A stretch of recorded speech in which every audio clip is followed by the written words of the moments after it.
Now, you may recall that last weekend I was out and about and I was filming Cam Slater's roast. It was a wonderful event. There were lots of very, very fascinating people there, including my next guest, Marty Gibson. Let me bring him on now. Good evening, Marty. How the devil are you? Oh, good, Simon. Yeah. Well, Yep. yeah. How are you?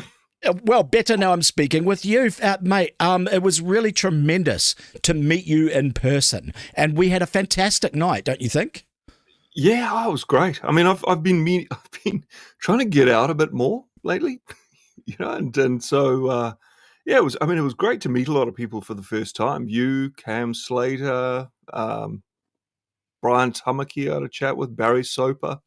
So it was a real political tragics evening. It was, but it was really good to see that there was actually quite a broad section of the community there with a lot of points of view there. Like, Chris Trotter in particular, I thought that he spoke well. It was a highlight listening to him. And it was good to get a kind of like a sensible left-wing perspective. What was the highlight for you of the evening? Well, it was great. I mean, I always enjoy Maurice Williamson. He's Yeah. one of those people you want as a politician. Someone who's, studied physics and is numerate and articulate. He's very funny as well. I mean, you could see Winston Peters' love of just the game coming off him. And it's great to meet Cam in person and. But just generally all the little anecdotes and the little bits of insider backstory. It was fascinating.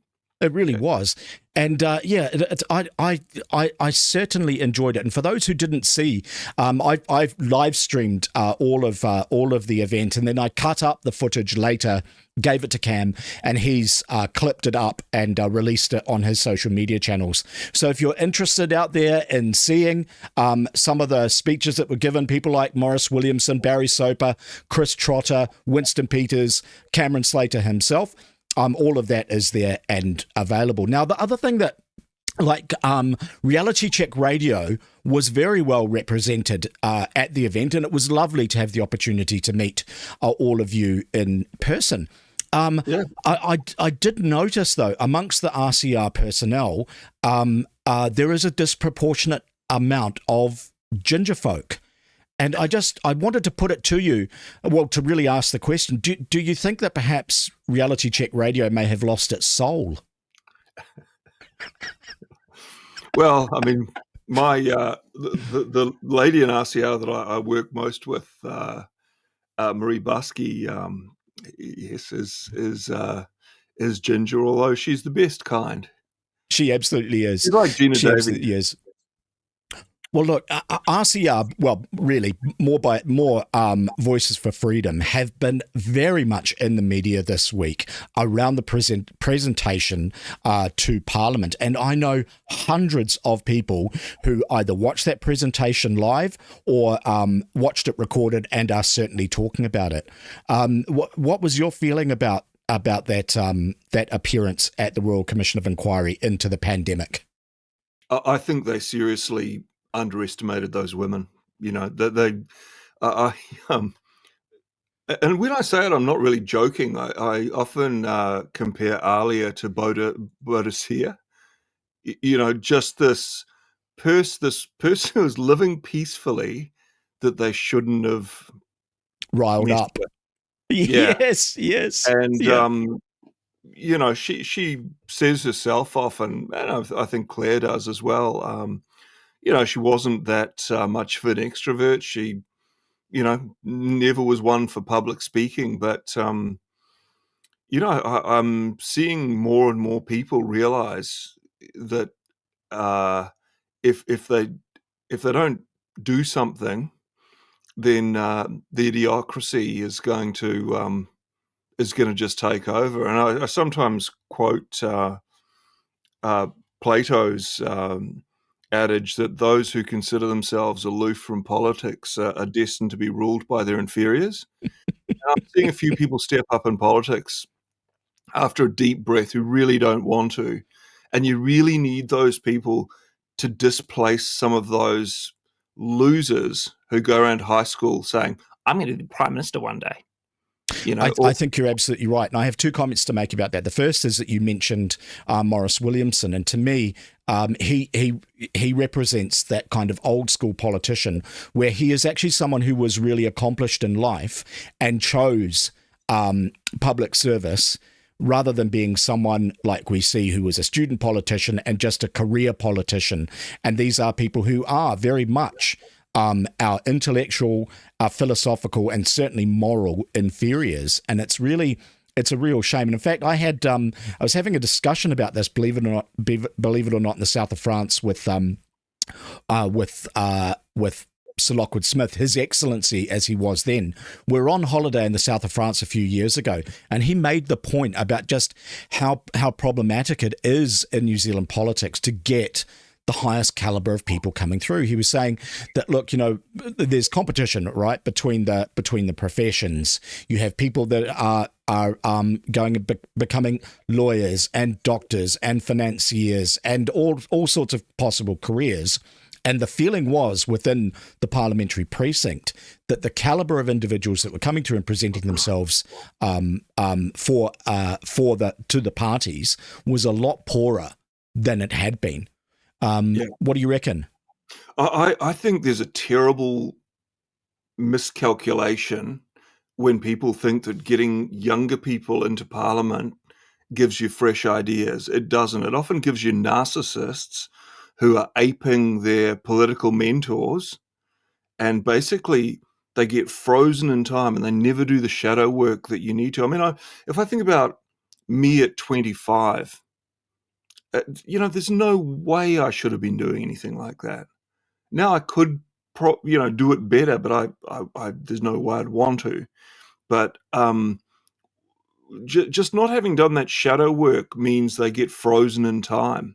And so many of them, of course, have gone in there, left university where they've been involved in student politics and then gone on to be a staffer, particularly on the left, and then, gotten a list position and then become the prime minister and just made an absolute sowsier of everything. Well, that's very true. And I have someone just like that to bring up as our first article. And for the audience's benefit, I'm going to bring this up on screen, but Marty can't actually see it, so I'm going to have to kind of tell him what's on screen right now. And it's the first article I wanted to talk to you about, and it's a photograph of Jacinda Ardern, who very much to me epitomizes that. Someone who is a career politician with very, very little life experience, who was just groomed by Helen Clark to be what she was: vacuous, vapid, incompetent, and all round just not suitable for the job. But I wanted to bring this up to you because I really am interested in your perspective on that submission to the Royal Commission of Inquiry, because it seemed to me to be very, very adversarial. It seemed to me between Levy and Illingworth, the two commissioners, they were looking not so much to elicit information from the VFF ladies as much as they were looking to pick holes in it. Would you say that is a fair assessment? Yeah, certainly they got a different hearing, didn't they, than some other people. But you work with what you've got, and ultimately that information's out there. And I think they acquitted themselves very well in spite of that.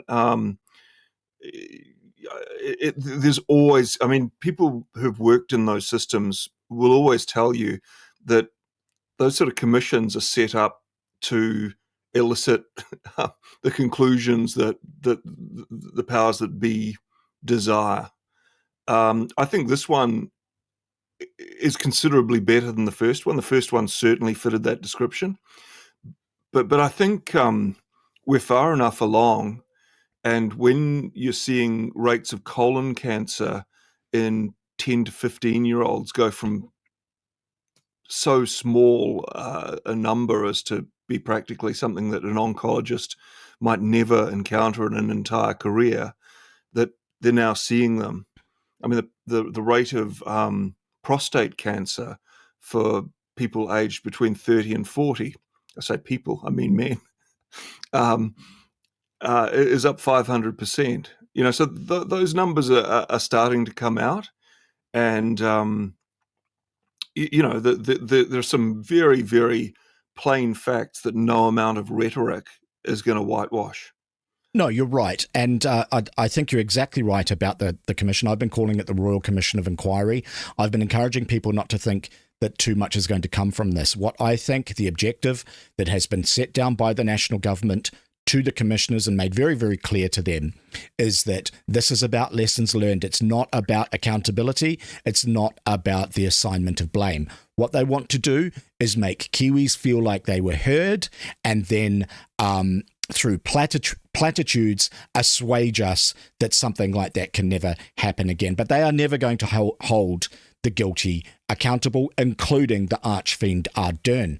I strongly suspect that right now what the Commission is doing is negotiating with Ardern and her representatives on the precise parameters under which she will give evidence to the inquiry. I note that the inquiry is supposed to be non-adversarial, despite their treatment of the VFF ladies this week. They're supposed to be non-adversarial, and I fully expect that they will be less than adversarial when they are listening to Jacinda Ardern. One of the comments that I want to read you a sentence in the article that I have in front of me. It says this. This is from Illingworth, who's the KC, who is the chair of the Royal Commission of Inquiry. We are in discussions about the best way for this to occur, meaning Ardern's appearance. She is also happy for the Commission to access her previous testimony from the first stage of the Commission inquiry. The inquiry team said it was still considering its witness list and who to call. This week, the inquiry, which is examining the government's response to the pandemic, has held public hearings so organisations and individuals can tell it about the impacts of the pandemic response. Now, you probably lived in the United Kingdom when the Hutton and Butler inquiries were undertaken into the Iraq War, into Alistair Campbell's dodgy dossier, the supposed suicide of Dr. David Kelly, the UN weapons inspector, all of those sorts of things. Now, that was a huge issue in the United Kingdom. It mattered to many, many people 20 years ago, and it was just a complete farce.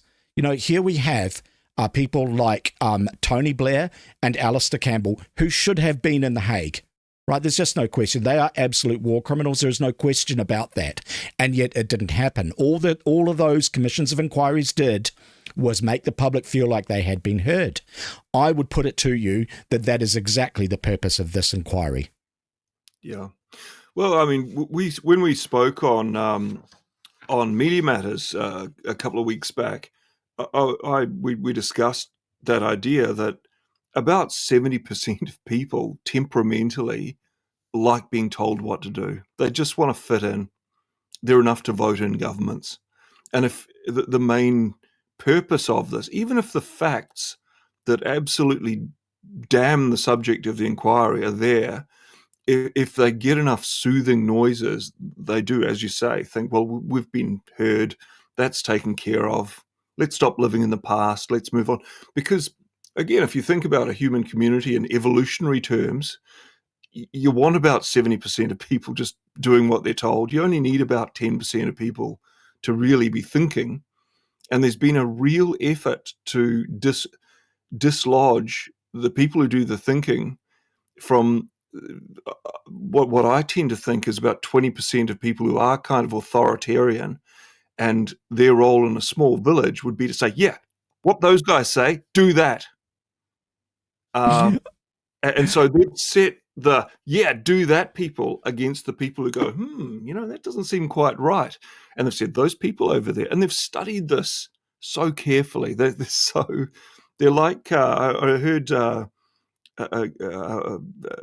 Owen Benjamin say, these guys are like jazz musicians.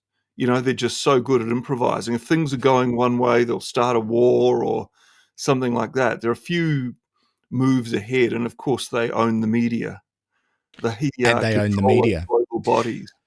But they do seem to be concerned, right? Like, because the parameters of that first commission of inquiry were obviously extremely limited. It was extremely limited, and so that outside of scope were things like examining government decisions. And I have another article here that, guys, just keep in mind that Marty can't see, and it's that ginger Chris Hipkins, who was one of the key conspirators in the Ardern regime as Minister of Health, as subsequently Prime Minister, who imposed this draconian lockdown and mandates and all of that sort of stuff upon New Zealand society. And here I have an article that was him speaking to News Talk ZB this week. I wanted to read you a little bit of this too.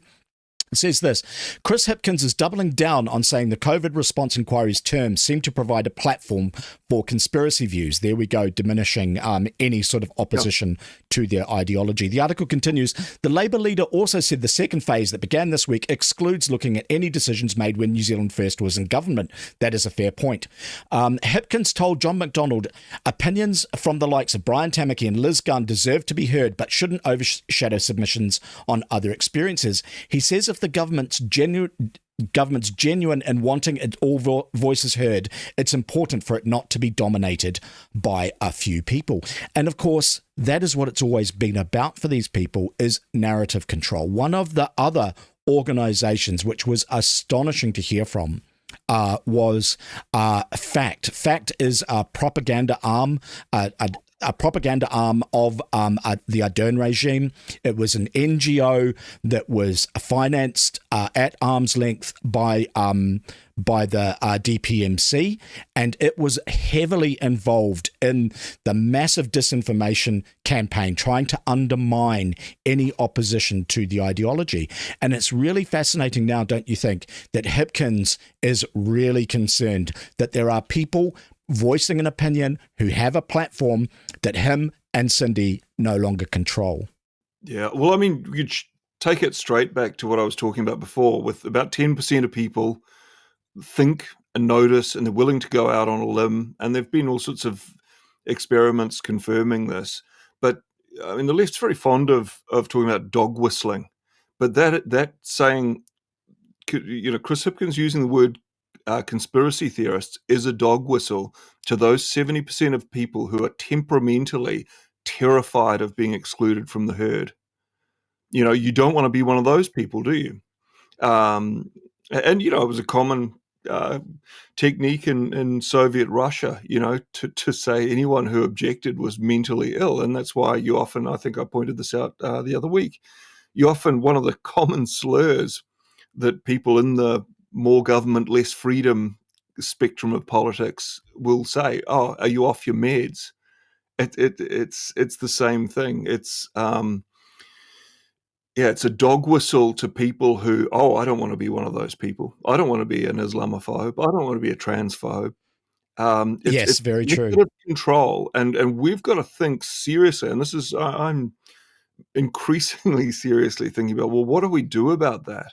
And the logical thing to do about it is to create some way where we can form groups of 200 people, and then you find the natural leader of those 200 people. Often mused, if you were in a survival situation, can you imagine a situation in which you'd choose Chris Hipkins as your leader?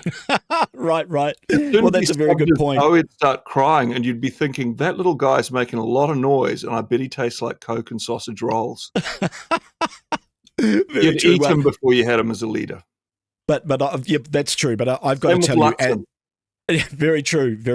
Cindy Boy Luxon is equally awful, just Mr. Beige. But I do have to say, as the slowest member of the herd, that I think it is worthwhile us questioning our overall commitment to Darwinism. But another thing is, I think. To the point that I wanted to make about how the commission is really just a whitewash, it seemed to me that the commission really did tip its hand of what its conclusions are eventually going to be. And a lot of people missed it, but I'm going to bring it up here. This is this lass who is the solicitor for the commission. What is her name? Danielle Kelly. And this was picked up by the Daily Examiner, who quoted her, where she said this, and she actually said this at the Commission of Inquiry. It is, I think, important to acknowledge that with all of this evidence, we're looking back with the benefit of hindsight, Daniel Kelly, counsellors assist to the inquiry.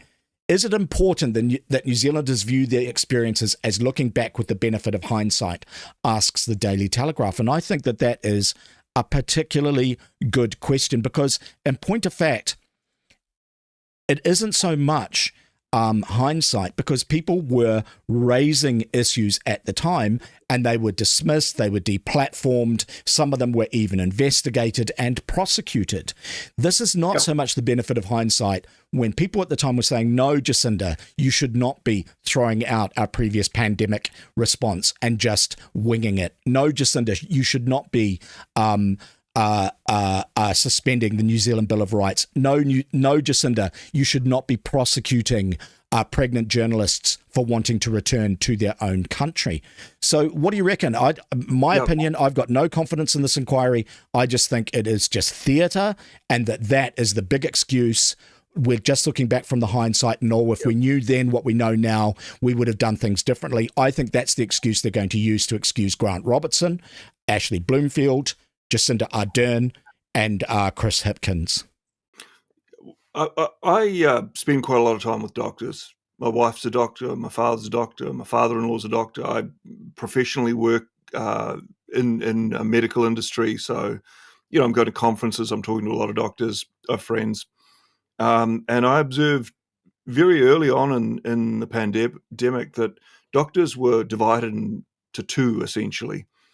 And then there was a further division within that. The division I noticed initially was there were doctors who were just reading what the Ministry of Health provided them, and there were doctors who were casting their nets a bit wider. And the ones who were just reading the Ministry of Health information were, yeah, it's safe for pregnant women. And the doctors who were doing a bit more thinking, were saying, we have to see 10 years of data before we even put anything near a pregnant woman.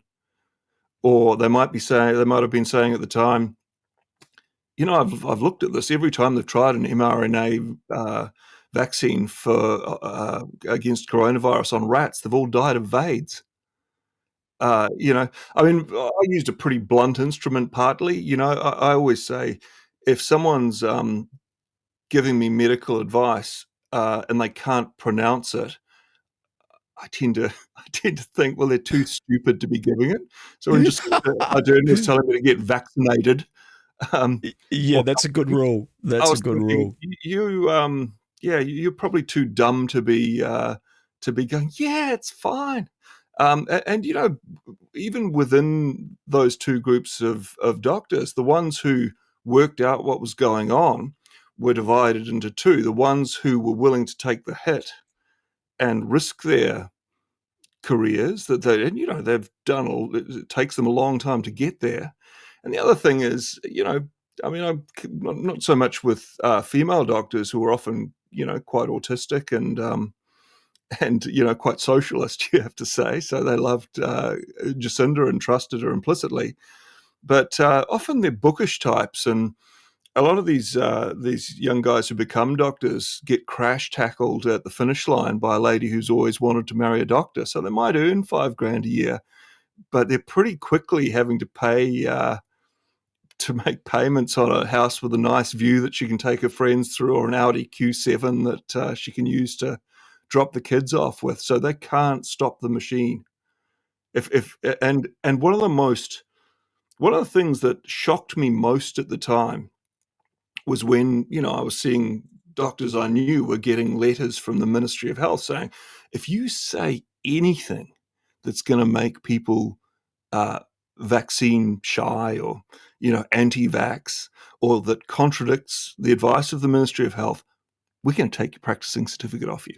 And then 2 weeks later or so, Jacinda Ardern was on TV doing her looking to heaven for inspiration thing, saying, well, you should ask your GP because they're the ones that know you the best. And we've just threatened the shit out of them.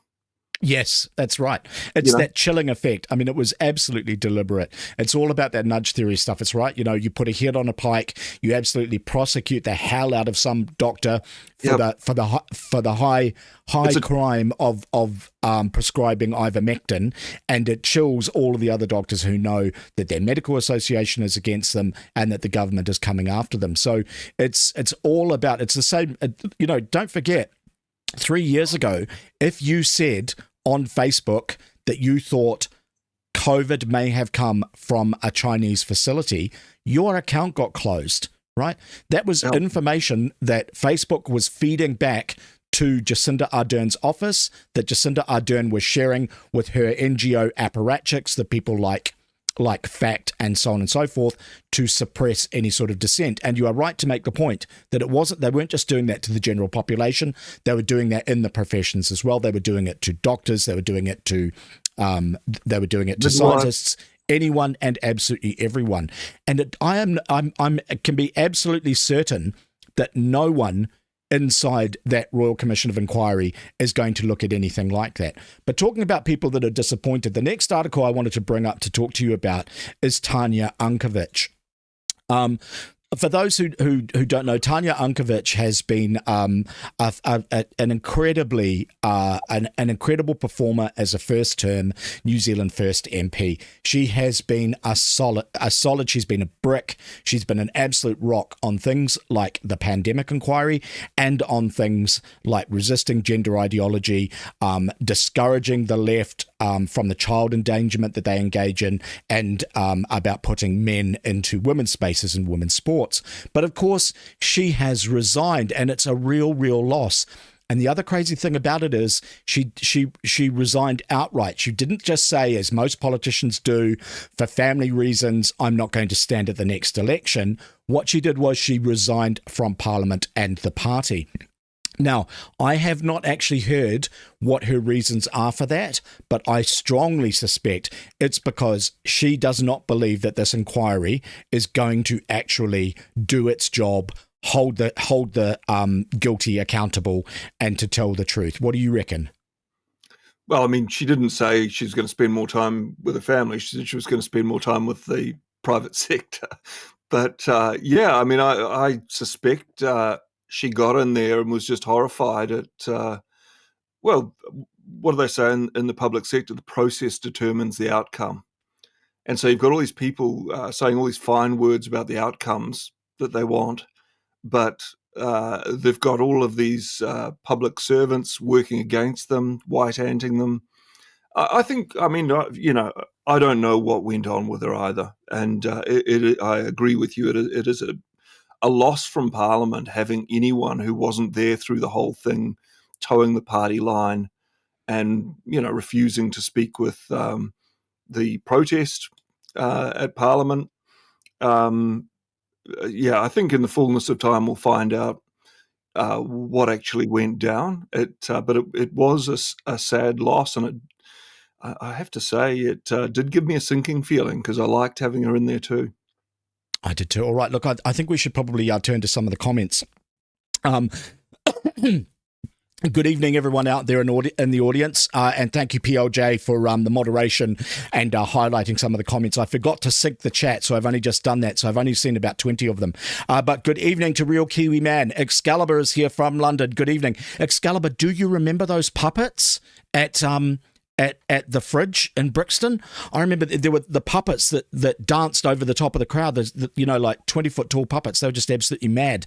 I want to talk to you about that at some point.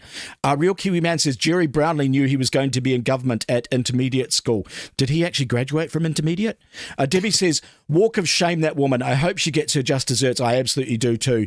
Infernal Zombie is here. I've seen clips of Luxon in Parliament, and he appears to politic quite well. That means it's so much more infuriating that he's so useless. Yeah, I absolutely agree. Debbie Lacey says Grant Robertson needs a talking to at the inquiry. Ms. Lacey, he absolutely does. Ardern and the young national guy used to be on early morning TV. You mean Simon Bridges' Infernal Zombie. It was blatantly obvious the corporate media had picked her for future endeavours. Yes, they had. The lovely Marie Busky is here. Looking back in hindsight, you can see how close we came to complete totalitarian control. Amnesty International called NZ out, but the pandemic was used as a salve to absolve our leaders of all wrongdoing. That is a very insightful comment, as we have come to expect from you, young lady. Excalibur says, I mentioned thalidomide to my GP. He actually screamed at me. Yeah. All right. Thalidomide, yeah. Also, yeah. Do you remember the Dalcon Shield? The Dalcon Shield, remember, gave a whole bunch of women back in the 1970s cervical cancer. And when there was a congressional inquiry into it, and there was a wonderful quote from one of the pharmaceutical executives. And the executive was, when they were asked, okay, about the cervical cancer and the testing of it, the executive said, it didn't do that to the monkeys. Well, let's remember Matt Shelton, who was giving evidence to the inquiry and has been a tireless campaigner for New Zealand doctors speaking up with science. The reason he got struck off was saying to his pregnant patients, hey, I'd hold off on this if you're pregnant or waiting to conceive, for the reason I said earlier. Like, normally you wait 10 years before you stick anything near a pregnant woman. The recent data coming out shows that there's been about a 30% decrease in live births among vaccinated women. You know, he was right. So, you know, there are a few little pinch points like that the inquiry, you know, for all that they might bluster, for all that they might be adversarial, they can't talk their way out of that. And I mean, there's a study from the University of Oxford at Wellcome Centre for Ethics and Humanities, which in 2022, students at North American universities with third dose COVID-19 vaccine mandates risk de-enrollment if vaccinated. To assess, to prevent, the study showed that to prevent one COVID-19 hospitalization over a 6-month period, we estimate that 31,000 to 42,000 young adults aged 18 to 29 years must receive a third mRNA vaccine. Booster mandates in young adults are expected to cause a net harm per COVID-19 hospitalization prevented. We anticipate at least 18.5 serious adverse events from mRNA vaccines. You get anything, just a fraction of the adverse events that appeared pretty quickly into the vaccine program, it gets pulled. This didn't. As you say, people got deplatformed for questioning it. Doctors got threatened. And, you know, you've got Chris Hipkins saying, oh, conspiracy theorists. There's no theory. Well, it's empirical evidence. It's absolutely empirical evidence. They knew that myocarditis was a risk, a serious risk, when they were saying safe and effective. They're exactly right. I mean, this is incontrovertible. Yeah, if they knew that, they should have been saying to doctors, hey, look, you know, this is a risk with this vaccine. Keep your eye out for it and make sure that you're doing these tests with anyone presenting chest pain. I think most people have met someone, I know I've met several people who presented to their doctor with very serious side effects, which have often persisted to this day. And they were questioned about, maybe you're depressed, maybe it's all in your mind, because they'd had that threatening letter and they've got to make the payments on the Q7. That's Otherwise, very true. They're wiped out of there. It's very, very true. She didn't want to marry an unemployed doctor. She wanted to marry a doctor. Yes, that's exactly right. And this is a really common thing in the medical profession, and it's a common story. You hear it all of the time, where the absolute last thing that they're ever going to say to you is you have been vaccine injured, right? The common euphemism is you've got long COVID. All right. Long COVID is a particular euphemism. But I have another article. There was you and I discussed this. Well, at least you mentioned it to me earlier, that you'd read Fran O'Sullivan today in the New Zealand Herald, who was very, very forgiving towards the archfiend Ardern. But how I got there was via an article from Radio New Zealand. And I thought, why I'm bringing this up is it had a fantastic photograph of the three Voices for Freedom ladies addressing the Commission of Inquiry with Alia in the middle. And I just thought it was fantastic. But of course, Radio New Zealand. Oh, sorry, Marty, I chose the wrong window. I didn't have you in it. Of course, with Radio New Zealand, it being a far left media organisation which takes its instructions from the Labour and Green Party politburos, they're very, very dismissive.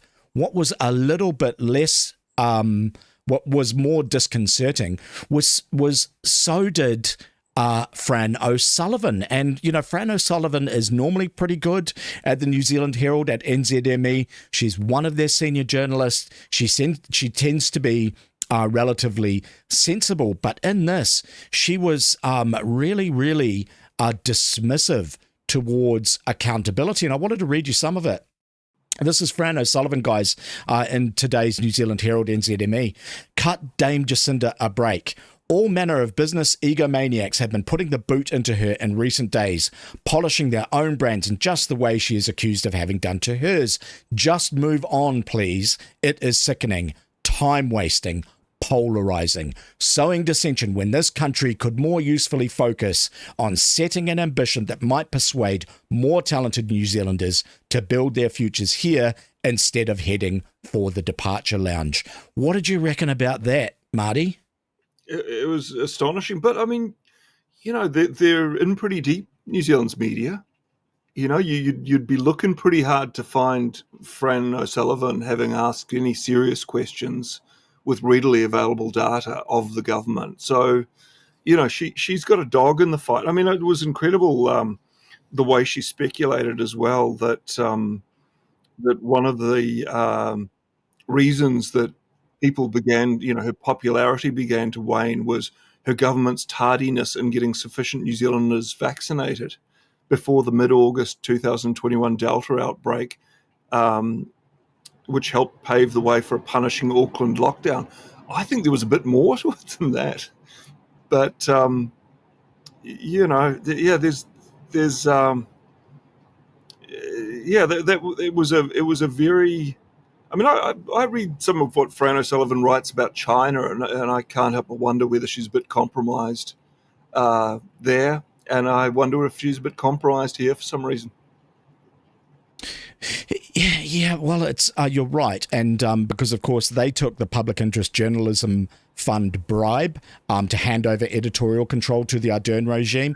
No New Zealand Herald journalists were allowed to use terms like three waters, for instance, or co-governance and apartheid in the same paragraph, and likewise any discussion of mandates and vaccine injuries was likewise verboten. So when you're reading articles from her in hindsight, like I think as a senior journalist, she does enjoy a certain amount of latitude at NZME, but I also suspect that either by choice or by edict, she is certainly following the compromise media line. Yeah, well, I mean, I think most Kiwis are unaware how many other areas that's taking place in. I mean, Marie and Alistair Harding have been doing their tour of their managed out tour around New Zealand, talking about the very undemocratic dissolution of property rights in anticipation of natural disasters that haven't happened here, using the most unrealistic projections, which even the IPCC say, you know, really won't happen. And one of the conditions of councils receiving loans and funding has been that they get on board with all of this sort of stuff. So it's not just the media, it's councils as well.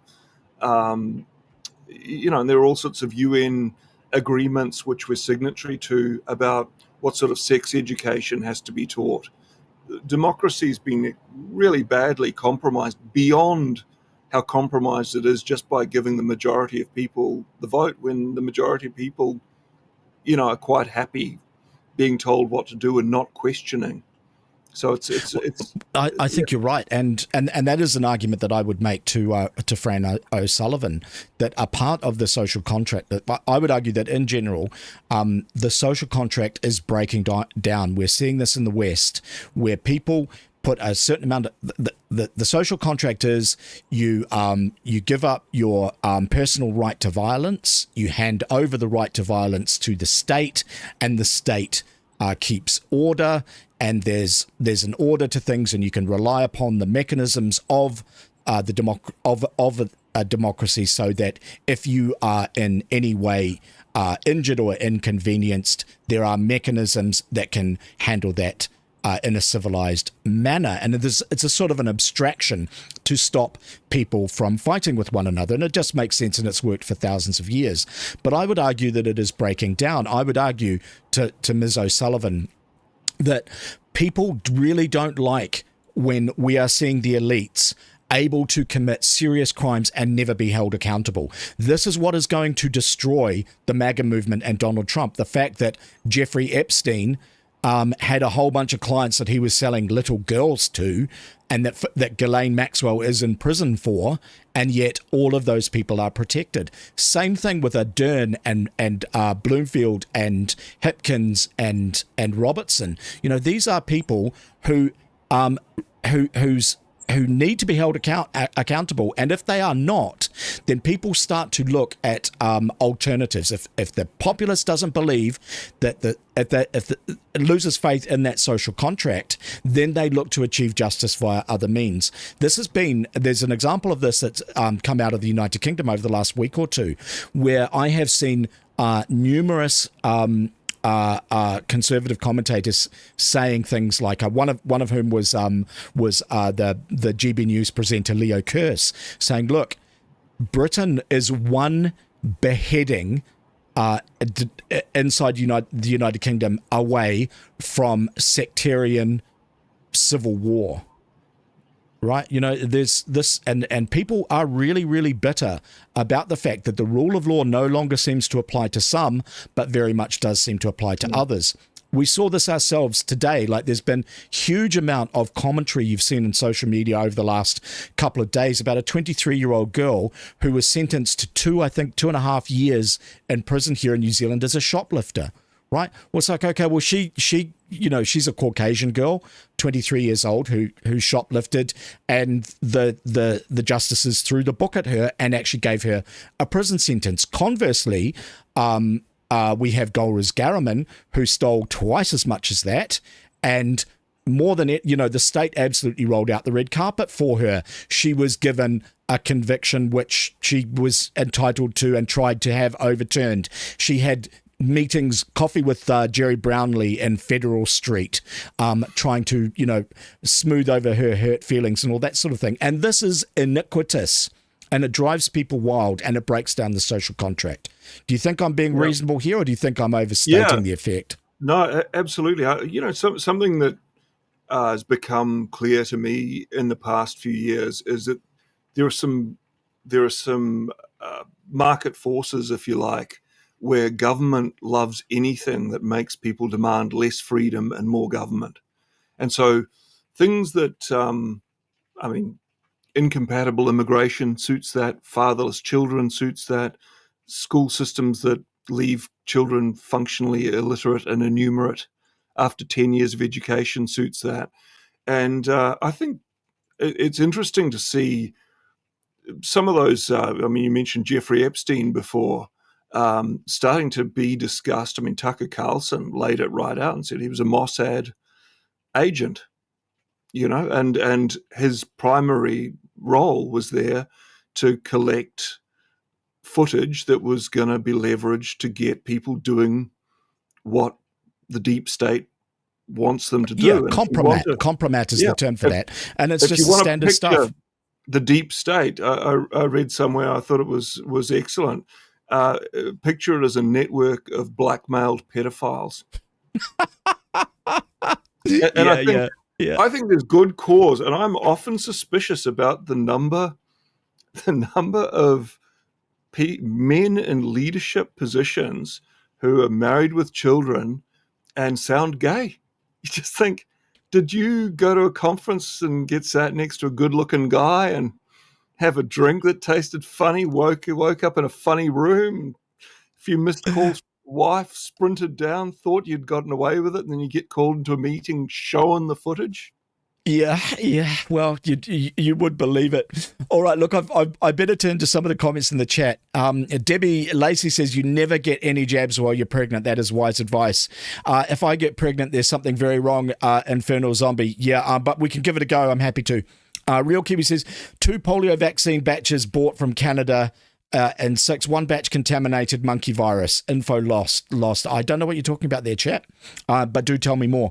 Debbie says, look at all the miscarriages that happened. All those beautiful little souls gone. Yeah, that is very, very sad. Crunkster is here. Good evening. I'm unvaxxed and never wore a mask. Fought it all the way. I knew in my soul I was doing the right thing. Good for you, man, because, it takes a brave person to stand up when the forces of the state and the apparatus of everything in society is railed against you. Debbie says, I contacted Dr. Peter McCulloch, Dr. Robert Malone and others over in America to help me find good info. They emailed me and helped me. A lovely gentleman. Oh, is that right? Well, good of them for taking the time because they're very, very prominent people. Excalibur says, Marty is great. I must tune into RCR more often. Al2 is here. G'day, Al2. How are you liking my new segment? Al2 says, do a search on Lord Monckton. People will know Lord Monckton. He got cancelled 15, 20 years ago for being a climate skeptic. Recent podcast clips about the state of UK politics and the Fabian infiltration of all parties. Well, Keir Starmer in particular, Al2, is Fabian. Debbie says RCR is great. They absolutely are. And we've got one of the presenters, Marie Busky, in the audience. Now, Marty, you're on hiatus from RCR, are you not? Yeah, I'm. This might be one of those you heard it here first things, Simon. But yeah, I'm taking a bit of a sabbatical. Just Goethe said, one can be instructed in society, one is inspired only in solitude. And sometimes, I've gotten very busy and I just wanted to take a little bit of time out to do a bit more reading, a bit more deep diving, and just sort of take a bit of a break, do a bit of self-care. But I'll certainly be back, and we've had a couple of times when people have stepped up. 2 times, Rachel Stewart stood in for me, and you stood in for Marie, and I think it really it adds some freshness to it, and it's nothing to be afraid of. And I'm really looking forward to listening to it as a listener. But rest assured, I'll be thinking and fleshing out some of these theories of mine, and I'll come back with a clear head and a lot more theories. Oh, good. Well, more power to you, and I'm sure we'll certainly look forward to that. So you will be back on RCR at some point, but you may be spreading your wings and doing other bits and pieces as you sort of grow the Marty Gibson media empire. Do you think? Oh, I'm not sure. I've got to do a bit more writing, and I've got to.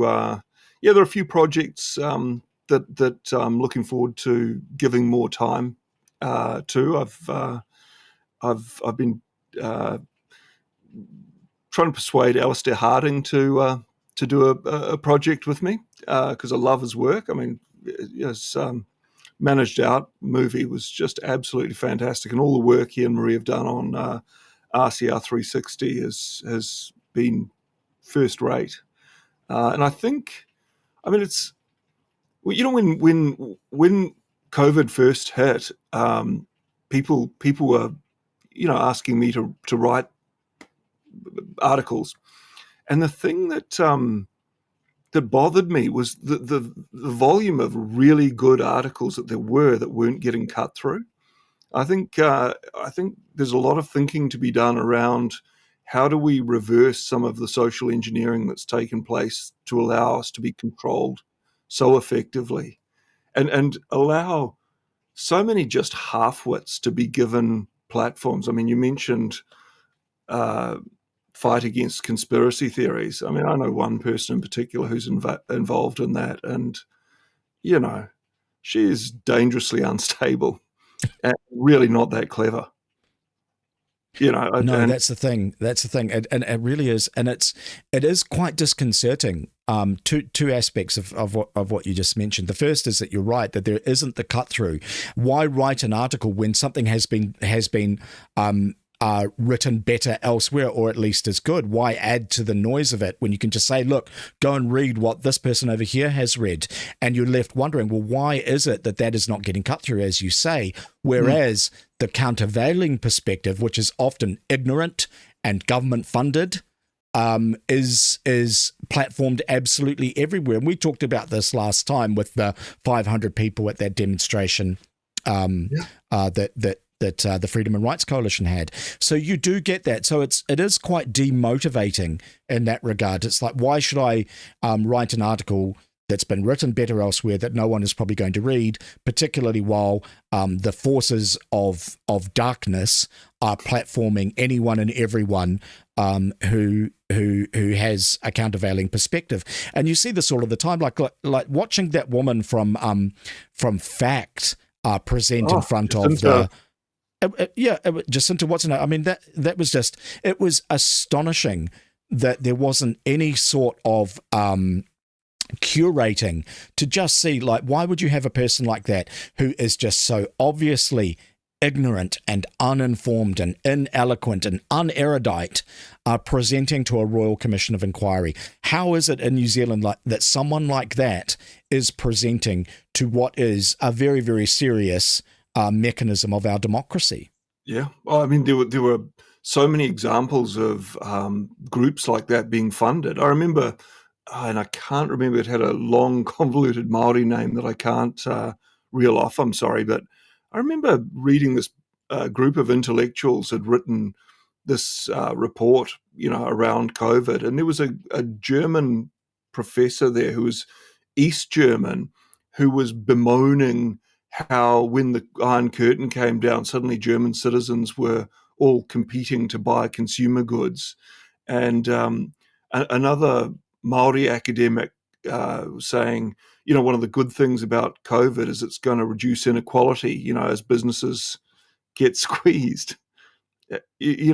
So I mean, it was very much a feature of the Ardern regime that she had her preferred academics. And when you dove beneath the carefully curated comments that they would be quoted of them in the Herald, if you actually read some of their papers, they were just barking mad. I mean, especially Auckland University's criminology academics, they are hard Yeah.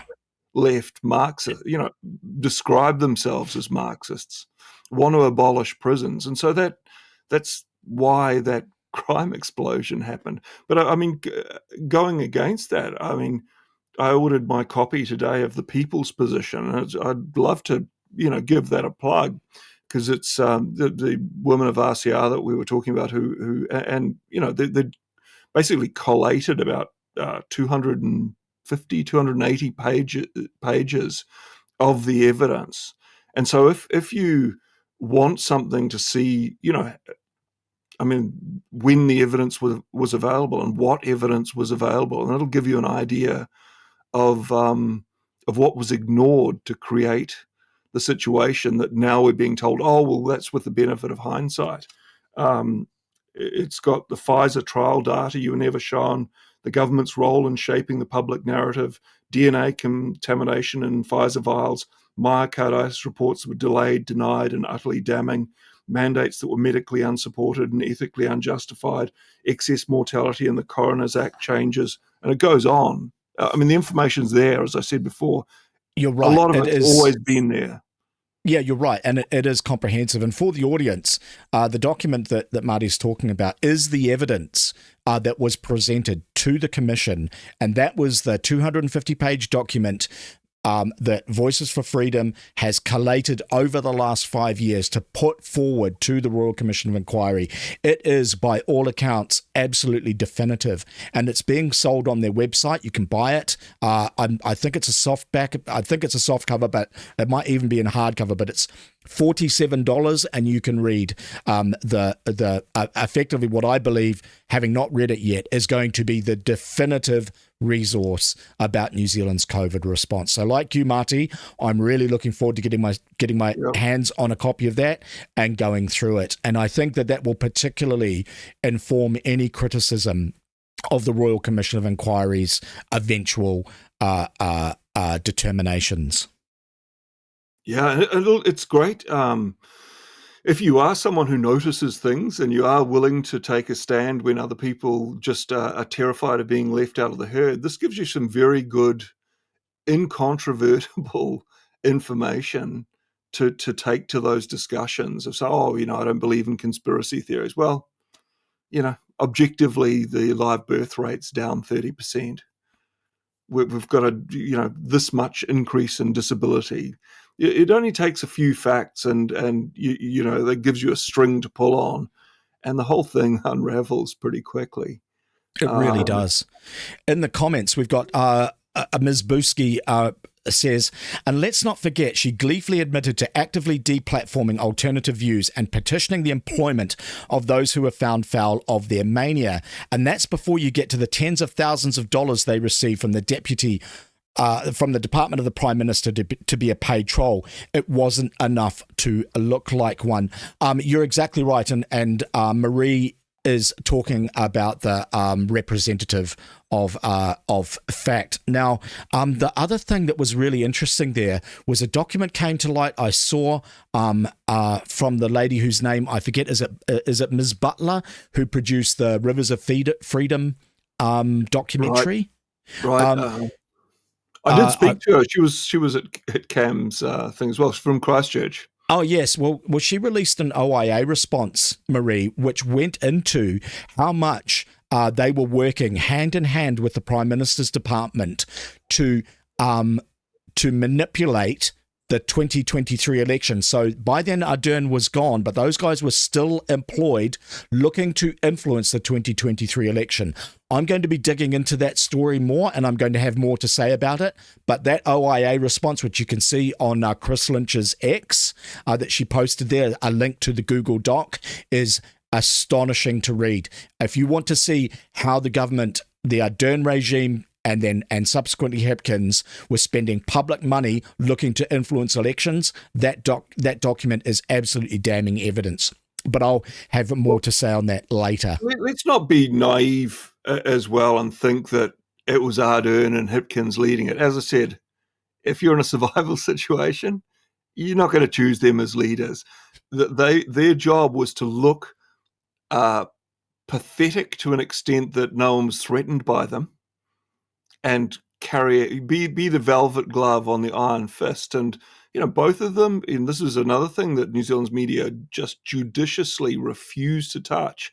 Both WEF, young global leaders, you've got Klaus Schwab saying, we've penetrated the cabinets, they were the penetration. They really were. Well, they did what they were told, and now, they've got cushy jobs. Yes. All right. I've got a comment in the chat from Ian on YouTube. Hello. This TV show was promised 3,000 years ago. Right, mate, I'm not that old. All right. Look, we've been going for about an hour. Marty, what I want to do is give the audience a break, play a little bit of music, give everyone out there the chance to like and share this post, that everyone else knows that we are here doing this. But I wonder if two things. Firstly, I wonder if you wouldn't mind hanging out for another 10 or 15 minutes and going through a couple of articles, giving me your response to some of the stuff that I wanted to talk about. Awesome. And also, great, mate. Well, that'll be fantastic. The other thing is, I wonder if you could tell us where the best place is for people to find you, find your work, follow you, and so on. Oh, probably mostly on X at Marty Ozone. On Okay. X. Okay. That's where I mostly vent, apart from RCR. But you can go to RCR and look up Media Matters. I haven't been doing it so much lately, but the Fourth Estate is something else that if you scroll back through it, there's a lot of good shows there. But yeah, Media Matters is a weekly bit of Martyism. Okay, fantastic. Well, before we check out and go to the musical interlude, what is going to happen? Because Media Matters is must-watch TV, I think, every week. So what's going to happen while you're on hiatus? Is Marie going to be running it by herself? I think you might get the call. So you might get the call. Right. Yeah. Because that's what that show really needs is comic relief from Simon the Retard. All right. Well, look, guys, this has been Marty Gibson. It has just been wonderful to have a chat to such an erudite individual. He's going to hang out with us. What I'm going to do is I'm going to play music for a couple of minutes, let you guys take a break. Please do like and share this broadcast so that everyone else knows that we are here doing this. We'll be back in a couple of minutes, and I want to go through a couple of articles. There's some stuff about David Seymour. There's some stuff about Kerry Allen. There's some international affairs, all sorts of bits and pieces. But look, take a break for a couple of minutes. We will be back shortly. Here's some tunes in the meantime. You are watching Simon TV.